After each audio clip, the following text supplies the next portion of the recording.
Hi everyone, Debra here from Diesel, and the poem I want to share with you today for National Poetry Month is I first saw in this book, The Norton Introduction to Literature, when I was in high school. And you can see it was a very long time ago because it's only the second edition of this Norton Introduction to Literature, and you can see how long I've been carrying it around with me. It's all beat up and everything. It's got age spots inside. Anyway, there's a one. I love the poem, and the poem is about poetry, but there's one line in this poem that I just has stuck with me my entire life, and so I love the poem for it. And I'm not gonna tell you what it is, but you'll be able to tell. And the poem is Marianne Moore, Poetry.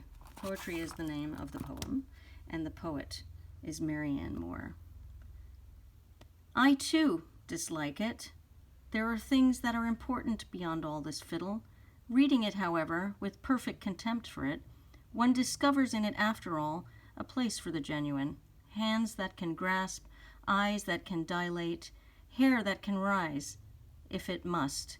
These things are important not because a high-sounding interpretation can be put upon them, but because they are useful.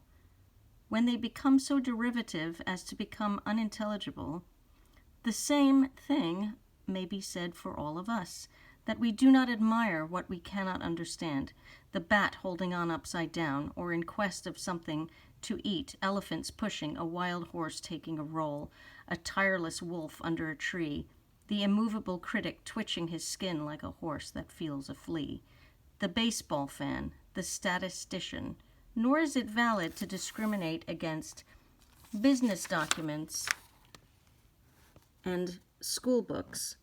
All of these phenomena are important. One must make a distinction, however, when dragged into prominence by half-poets. The result is not poetry, nor till the poets among us can be literalists of the imagination, above insolence and triviality, and can present for inspection imaginary gardens with real toads in them. Shall we have it?